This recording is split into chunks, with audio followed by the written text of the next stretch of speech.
Hi hello ಎಲ್ಲರಿಗೂ ನಮಸ್ಕಾರ. ಸ್ವಾಗತ ಮತ್ತೊಮ್ಮೆ ಕಲ್ಪತರು ನಮ್ಮ ಮನೆ ಅಡುಗೆಗೆ. ಇವತ್ತೊಂದು ಮಾರ್ನಿಂಗ್ ಬ್ರೇಕ್ಫಾಸ್ಟ್ ರೆಸಿಪಿ ಮಾಡ್ಕೊಳ್ಳೋಣ. ನೋಡಿ, ಒಂದು ಎರಡು ಆಲೂಗೆಡ್ಡೆ ತೊಗೊಂಡು ಇವತ್ತಿನ ರೆಸಿಪಿ ಶುರು ಮಾಡ್ತಾಯಿದ್ದೀನಿ. ಇದನ್ನು ಬೇಯಿಸಿಟ್ಕೊಂಡಿದ್ದೀನಿ. ಇದನ್ನು ತುರ್ಕೊಂಬಿಡ್ತೀನಿ. ಈ ಥರ ತುರಿದ ನಂತರ ಒಂದು ಪಾತ್ರೆಗೆ ಟ್ರಾನ್ಸ್ಫರ್ ಮಾಡ್ಕೊತೀನಿ. ತುರಿದಿರೋ ಆಲೂಗೆಡ್ಡೆನೆಲ್ಲ ಟ್ರಾನ್ಸ್ಫರ್ ಮಾಡಿಕೊಂಡು ಇದಕ್ಕೆ ನಾವು ಎಷ್ಟು ಬೇಕೋ ಅಷ್ಟು ಏನೇನು ಮಸಾಲೆಗಳು ಬೇಕೋ ಅದನ್ನೆಲ್ಲ ಹಾಕ್ಕೊಳ್ಳೋಣ. ನಾನಿಲ್ಲಿ ಕೊತ್ತಂಬರಿ ಸೊಪ್ಪು ಹಾಕ್ತಾಯಿದ್ದೀನಿ ಒಂದು ಸ್ವಲ್ಪ. ನಂತರ ಇದಕ್ಕೆ ಗರಂ ಮಸಾಲ, ಧನಿಯಾ ಪುಡಿ ಮತ್ತು ಜೀರಿಗೆ ಪುಡಿ ಮತ್ತು ಅಜ್ವಾಯಿನ್ ಕಾಳು ಮತ್ತು chilli flakes, red chilli flakes ಹಾಕ್ತಾಯಿದ್ದೀನಿ ಖಾರಕ್ಕೆ. ನಂತರ ಇದಕ್ಕೆ ಎರಡು ಆಲೂಗೆಡ್ಡೆ ಬೇಯಿಸಿರೋದಕ್ಕೆ ನಮಗೆ ಎಷ್ಟು ಹಿಡಿಯುತ್ತೋ ಅಷ್ಟು ನಾವು ಮೈದಾ ಹಿಟ್ಟಾರು ಹಾಕ್ಕೋಬೋದು, ಗೋಧಿ ಹಿಟ್ಟಾರು ಹಾಕ್ಕೋಬೋದು. ನಾನು ಇಲ್ಲಿ ಮೈದಾ ಹಿಟ್ಟನ್ನೇ ಬಳಸ್ತಾ ಇದ್ದೀನಿ, ಚೆನ್ನಾಗಿ ಟೇಸ್ಟಾಗಿರುತ್ತೆ ಅಂತ. ಗೋಧಿ ಹಿಟ್ಟು ಹಾಕ್ಕೋಬೋದು. ಇದನ್ನೆಲ್ಲ ನಾವು ಚೆನ್ನಾಗಿ ನೀರು ಹಾಕ್ದಲೇ ನಾವು ಕಲಿಸ್ಕೋಬೇಕು. ಒಂದು ಸ್ವಲ್ಪ ಹಾಲು ಹಾಕ್ಕೊಂಡು ಎಣ್ಣೆ ಹಾಕ್ಕೊಂಡು ಸ್ವಲ್ಪನೇ ನೋಡ್ಕೊಂಡು ಕಲಿಸ್ಕೋಬೇಕಾಗತ್ತೆ. ನೀರು ಹಾಕೋದು ಬೇಕಾಗಿರಲ್ಲ, ಆಲೂಗೆಡ್ಡೆ ಹಸಿ ಇರುತ್ತಲ್ವ, ಅದರಲ್ಲೇ ನಾವು ಎಲ್ಲ ಕಲಿಸ್ಕೋಬೋದಾಗತ್ತೆ. ನಾವು ಈಗ ಮಾಮೂಲಿ ಪರೋಟ ಅದಕ್ಕೆ ನಾವು ಕಲಿಸ್ಕೋಬೇಕಾಗತ್ತೆ. ಚಪಾತಿ ಹಿಟ್ಟು ಕಲಿಸ್ತೀವಲ್ಲ ಆ ಥರ ಅದಕ್ಕೆ ನೋಡಿ ಈ ಥರ ಕಲಸಿಟ್ಟು ಮುಚ್ಚಿಟ್ಬಿಡೋಣ. ಒಂದು 10 ಮಿನಿಟ್ಸ್ ಈಗ ಬಿಟ್ಬಿಡೋಣ. ನಂತರ ಇದಕ್ಕೆ ಒಂದು ಒಳ್ಳೆ ಕುರ್ಮ ಮಾಡ್ಕೊಳ್ಳೋಣ. ಬೀನ್ಸ್ ಕಾಳು ಮತ್ತು ಒಂದೇ ಒಂದು ಕ್ಯಾಪ್ಸಿಕಮು, ಒಂದೇ ಒಂದು ಆಲೂಗೆಡ್ಡೆ ಕ್ಯಾರೆಟ್ ತೊಗೊಂಡಿದ್ದೀನಿ. ಇದನ್ನೆಲ್ಲ ಸಣ್ಣಗೆ ಹೆಚ್ಚಿ ಇದು ಮಾಡ್ಕೊಂಡಿದ್ದೀನಿ. ಮತ್ತು ಕ್ಯಾಪ್ಸಿಕಮ್ನು ಸಹ ಸಣ್ಣಗೆ ಹೆಚ್ಚಿಟ್ಕೊಂಡಿದ್ದೀನಿ.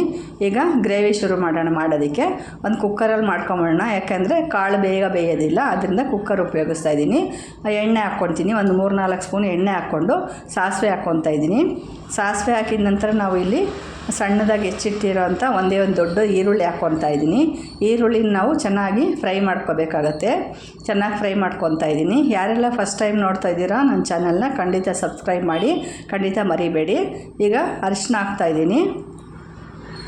ಅರಿಶಿನ ಹಾಕಿದ ನಂತರ ನೆಕ್ಸ್ಟು ಕ್ಯಾಪ್ಸಿಕಮ್ಮು, ಸಣ್ಣಗೆ ಹೆಚ್ಕೊಂಡಿರೋ ಅಂಥ ಕ್ಯಾಪ್ಸಿಕಮ್ ಹಾಕ್ತಾಯಿದ್ದೀನಿ. ಕ್ಯಾಪ್ಸಿಕಮ್ ಹಾಕಿ ಇದನ್ನು ಸಹ ಚೆನ್ನಾಗಿ ಫ್ರೈ ಮಾಡ್ಕೊಳ್ಳೋಣ.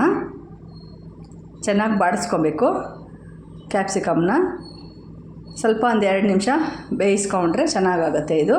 ಇದು ಚಪಾತಿಗೆ ಮತ್ತು ಪರೋಟಕ್ಕೆ ಎಲ್ಲದಕ್ಕೂ ತುಂಬ ಸೂಪರಾಗಿರುತ್ತೆ ಮಾತ್ರ. ಈ ಕುರ್ಮ ತುಂಬ ಟೇಸ್ಟಿಯಾಗಿರುತ್ತೆ ಮಾತ್ರ. ನೆಕ್ಸ್ಟು ಬೀನ್ಸ್ ಕಾಳು, ಕ್ಯಾರೆಟ್ ಎಲ್ಲ ಇರುತ್ತಲ್ಲ ಅದನ್ನು ಹಾಕ್ತಾಯಿದ್ದೀನಿ ನೋಡಿ. ಇದು ಸಹ ನಾವು ಚೆನ್ನಾಗಿ ಫ್ರೈ ಮಾಡ್ಕೋಬೇಕಾಗತ್ತೆ. ಚೆನ್ನಾಗಿ ಒಂದು 2 ನಿಮಿಷ ಬಾಡಿಸ್ಕೊಳ್ಳೋಣ. ಬಾಡಿಸ್ಕೊಂಡು ನಾವು ಇದಕ್ಕೆ ಅದ್ರ ರುಚಿಗೆ ತಕ್ಕಷ್ಟು ಉಪ್ಪು ಹಾಕ್ಕೊಂಬಿಡ್ತೀನಿ. 1 ಸ್ಪೂನಷ್ಟು ಸಾಕಾಗುತ್ತೆ ಉಪ್ಪು. ಇದನ್ನು ಹಾಕಿ ಇದು ಸಹ ಚೆನ್ನಾಗಿ ಬಾಡಿಸ್ಕೊಳ್ಳೋಣ. ನಂತರ ಇದಕ್ಕೆ ಒಂದು ಮಸಾಲೆ ಬೇಕಲ್ವಾ, ಮಸಾಲೆಗೆಲ್ಲ ಏನೇನು ಹಾಕ್ಕೋಬೇಕು ಅಂತ ನೋಡ್ಕೊಳ್ಳೋಣ. ಅಷ್ಟೊತ್ತಿಗೆ ರುಬ್ಕೊಂಬಂದ್ಬಿಡೋಣ. ಈಗ ಒಂದು 2 ಟೊಮೊಟೊ ಹಾಕ್ತಾಯಿದ್ದೀನಿ. ಮತ್ತು ಪುದೀನ ಸೊಪ್ಪು ಸ್ವಲ್ಪ ಒಂದು ಅರ್ಧ ಕಟ್ಟು. ನೆಕ್ಸ್ಟು ಸ್ವಲ್ಪ ಧನಿಯಾ ಪುಡಿ, ಶುಂಠಿ ಬೆಳ್ಳುಳ್ಳಿ ಪೇಸ್ಟು ಮತ್ತು ಈ ಬೀನ್ಸ್ ಕಾಳು ಇರುತ್ತಲ್ಲ ಅದನ್ನೇ ಸ್ವಲ್ಪ ಒಂದು 2 ಸ್ಪೂನಷ್ಟು ಹಾಕ್ತಾಯಿದ್ದೀನಿ. ಗ್ರೇವಿ ತಿಕ್ನೆಸ್ ಬರುತ್ತೆ. ನಾವಿಲ್ಲಿ ಗೋಡಂಬಿ ಏನು ಬಳಸೋದು ಬೇಡ. ನೆಕ್ಸ್ಟು ಖಾರಕ್ಕೆ ಹಸಿಮೆಣ್ಸಿನ್ಕಾಯಿ ಹಾಕ್ತಾಯಿದ್ದೀನಿ. ಹಸಿಮೆಣ್ಸಿನ್ಕಾಯಿ ಹಾಕಿ ನಂತರ ಇದಕ್ಕೆ ಗರಂ ಮಸಾಲ ಹಾಕ್ತಾಯಿದ್ದೀನಿ. ಒಂದು ಅರ್ಧ ಸ್ಪೂನಷ್ಟು ಗರಂ ಮಸಾಲ. ನೆಕ್ಸ್ಟು ಧನಿಯಾ ಪೌಡರು ಹಾಕ್ಕೊಂಡು ಇದನ್ನು ಪೇಸ್ಟ್ ಮಾಡ್ಕೊಂಡು ಬರ್ತಿದ್ದೀನಿ. ನೋಡಿ, ಎಲ್ಲ ಈ ಥರ ಪೇಸ್ಟ್ ಆಯಿತು. ಈಗ ಕುಕ್ಕರ್ನಲ್ಲಿ ಬೇಯ್ತಾ ಇದೆಯಲ್ಲ ಅದಕ್ಕೆ ನಾವು ಇದನ್ನು ಪೇಸ್ಟನ್ನು ಹಾಕ್ಕೊಳ್ಳೋಣ. ಈಗ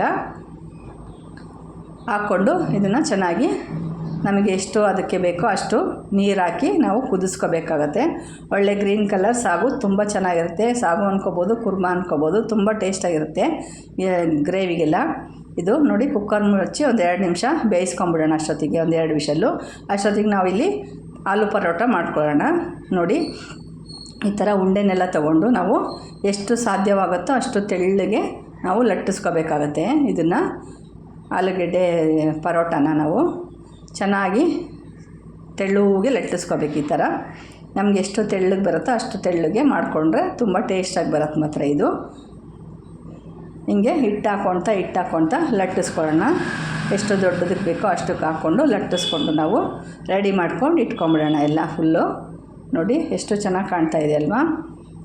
ಆಲೂಗೆಡ್ಡೆ, ಕೊತ್ತಂಬರಿ ಸೊಪ್ಪು ಮತ್ತು ಮಸಾಲೆ, ಚಿಲ್ಲಿ ಫ್ಲೇಕ್ಸು ಎಲ್ಲ ಹಾಕಿರೋದು ನೋಡಿ. ಈಗೆಲ್ಲ ಚೆನ್ನಾಗಿ ಹಿಂಗೆ ತೆಗೆದಿಟ್ಕೊಂಡಿದ್ದೀನಿ. ಈಗ ಹಂಚು ಕಾಯ್ತಾ ಇರುತ್ತಲ್ಲ, ನೋಡೋಣ. ಹಂಚು ಕಾಯಿ ಹತ್ರ ಇಟ್ಟು ಹಾಕ್ಕೊಳ್ಳೋಣ. ಈಗ ಹಂಚೆಲ್ಲ ಕಾದಿದೆ. ಈಗ ನಾನೀಗ ಪರೋಟನ ಹಾಕ್ತಾಯಿದ್ದೀನಿ. ಪರೋಟ ಹಾಕಿ ಇದು ನಾವು ಸುತ್ತ ಎಣ್ಣೆ ಹಾಕಿ ಬೇಯಿಸ್ಕೊಳ್ಳೋಣ.